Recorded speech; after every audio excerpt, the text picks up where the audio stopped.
നിങ്ങളുടെ favourite shows ഇനി ഒരിക്കലും മിസ്സാവില്ല. ഇപ്പോൾ C5 കാണും നിങ്ങളുടെ ഫേവറേറ്റ് ഷോസ് തികച്ചും സൗജന്യമായി. പ്രതാപൻ ഇന്ന് ഡൽഹിന്ന് വരുമ്പോ ഇലക്ഷൻ വർക്കിന് കൂടെ ഇറങ്ങാൻ ഈ വീട്ടിലെത്തുന്ന രാജുവിന് പിന്നീട് ഒരിക്കലും ഇവിടേക്ക് വരേണ്ടി വരില്ല. അവളെ ഞാൻ എന്റെ ഭാര്യയാക്കുന്നതോടെ പിന്നെ ഞാനായിരിക്കും ഇവിടത്തെ രാജാവ്, ഈ നാടിന്റെ രാജാവ്, മിനിസ്റ്റർ ദീപക് വർമ്മ. പറയുമ്പോ തന്നെ എന്തൊരു പവർ അല്ലേ അമ്മേ? സ്വയമേ മതി മറന്ന് സന്തോഷിക്കാൻ വരട്ടെ. ഒരു ചെറിയ പ്രശ്നമുണ്ട്. എന്താ അമ്മേ? നീ പറഞ്ഞതൊക്കെ കേട്ടിട്ട് അങ്ങനെയൊക്കെ സംഭവിച്ചു കാണാൻ അമ്മയ്ക്കും ആഗ്രഹമുണ്ട്. പക്ഷേ നമ്മള് പ്രതീക്ഷിച്ച പോലെ എല്ലാ കാര്യങ്ങള്. ജീവിതകാലം മുഴുവൻ കിടപ്പിലായി പോകുന്ന നമ്മൾ കരുതിയവൻ എല്ലാ മുറിവും ആറി എണീറ്റ് നിന്നു. അമ്മേ? അതെ മോനെ, നാളെ തന്നെ അവൻ ഇവിടേക്ക് വരുമെന്നും വന്ന് പ്രതാപന്റെ കൂടെ റീജോയിൻ ചെയ്യാൻ പോവാണെന്നും രമ്യ എന്നെ വിളിച്ചു പറഞ്ഞു. സത്യമാണോ അമ്മേ? അതെ. നീ വിഷമിക്കാതെ മോനെ. പ്രതാപനോട് അവൻ കാണിച്ച വിശ്വാസവഞ്ചന പ്രതാപൻ ക്ഷമിച്ചു തുടങ്ങിയതേ നമുക്ക് ഉപകാരമാവും. മരുമകനായി പ്രതാപൻ അവനെ അംഗീകരിച്ചു തുടങ്ങിയിരിക്കുകയാണല്ലോ. അതല്ലേ പ്രതാപൻ അവന് വേണ്ടി ലക്ഷങ്ങൾ കൊടുത്ത് ചികിത്സിച്ചത്. ആ വിവാഹവും നുണയായിരുന്നു എന്ന് പ്രതാപൻ അറിയുമ്പോ മുൻകോപിയായ പ്രതാപൻ ഒരു അഗ്നിപർവ്വതം പോലെ പൊട്ടിത്തെറിക്കും. പിന്നെ രാജു അവൻ എന്നേക്കുമായി പ്രതാപന്റെ മനസ്സിൽ നിന്നും ഋതികയുടെ ജീവിതത്തിൽ നിന്നും ഔട്ടാവും. എല്ലാത്തിനുള്ള തെളിവ് നിന്റെ കയ്യിലില്ലേ?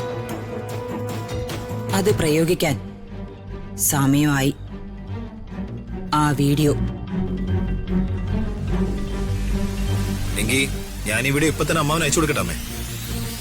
ധൃതി വയ്ക്കാതെട മോനെ, സമാധാനപ്പെട്. പ്രതാപൻ നാളെ ഡൽഹിയിൽ നിന്ന് ഇങ്ങ് എത്തില്ലേ? രാജു പ്രതാപനെ കാണാൻ ഇങ്ങോട്ട് വരികയും ചെയ്യും. നിന്റെ കയ്യിലെ ആ വീഡിയോ പ്രതാപൻ കാണുന്ന അടുത്ത സെക്കൻഡിൽ രാജുവും ഋതികയും അവന്റെ മുന്നിൽ വേണം. എങ്കിലേ അവന് ഭ്രാന്തിളകൂ. നിയന്ത്രണം നഷ്ടമായ പ്രതാപനെ പിന്നെ പിടിച്ചാ കിട്ടില്ല. പ്രത്യേകിച്ച് വിശ്വാസവഞ്ചന കാണിക്കുന്നവരോട്. അത് മതിയമ്മേ. അമ്മാവൻ രാജുവിനെ ഈ വീട്ടിൽ നിന്ന് ഇറക്കി വിട്ട വീടിന്റെ ഗേറ്റിന് പുറത്ത് അവനെ കാത്തു നിൽക്കുന്നതേ എന്റെ ആളുകളായിരിക്കും. വീണ്ടും എണീറ്റ് വരാനാകാത്ത വിധം ചതച്ചേക്കണം. അത് ഞാൻ ഏറ്റമ്മേ. എടാ രാജു, വാടാ മോനെ, നീ വാ. ഇത് നിന്റെ അവസാനത്തെ വരവാ.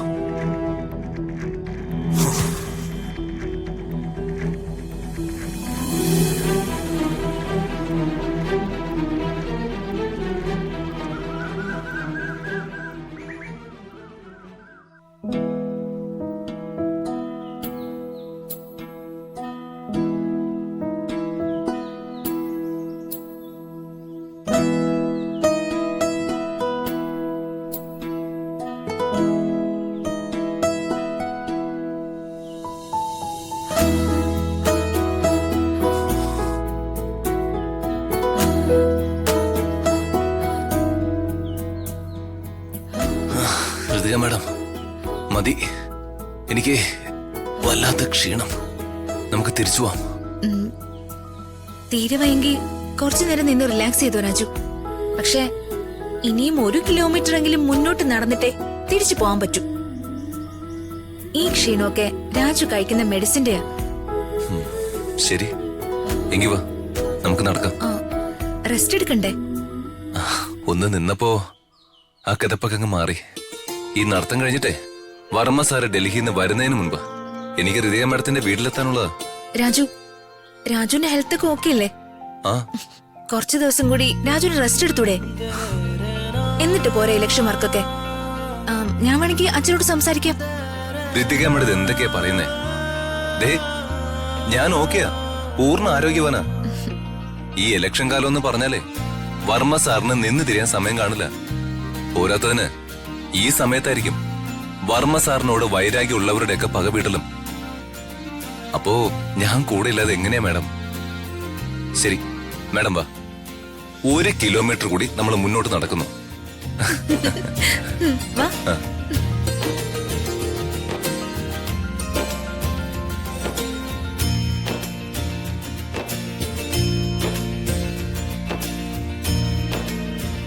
എന്റെ അംബിക മേഡം, ഞാൻ പറയുന്നൊന്ന് കേക്ക്.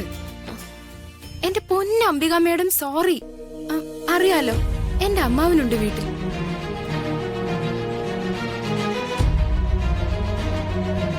എന്നെ ഒന്ന് അനങ്ങാൻ പോലും സമ്മതിക്കുന്നില്ല. അല്ല, അംബിക മേഡം എന്താ വിളിച്ചത്? പല കാര്യങ്ങളും നമ്മൾ ഒരുമിച്ച് കുറെ പയറ്റിയതല്ലേ. ആ ശ്രമങ്ങൾക്ക് ഒരു നല്ല റിസൾട്ട് ഉണ്ടാവുമ്പോ അതിന്റെ സന്തോഷം പങ്കിടാൻ നീയും വേണോന്ന് തോന്നി. അംബിക മേഡം കാര്യം എന്താണെന്ന് പറയും. നീ ഉടനെ ഇവിടേക്ക് വരണം.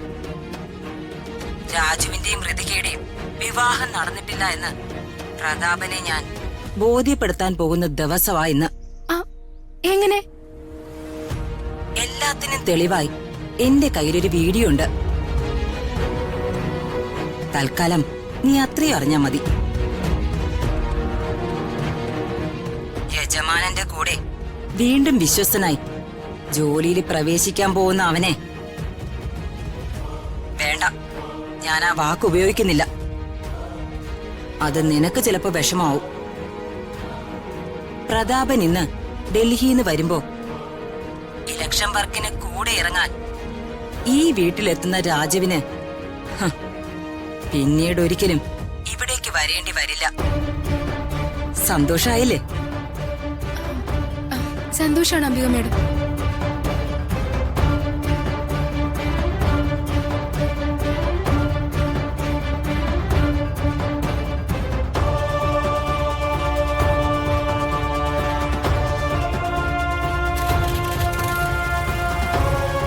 ഋതിക മേഡം, നമുക്കേ എത്രയും വേഗം മാഡത്തിന്റെ വീട്ടിലെത്തണം.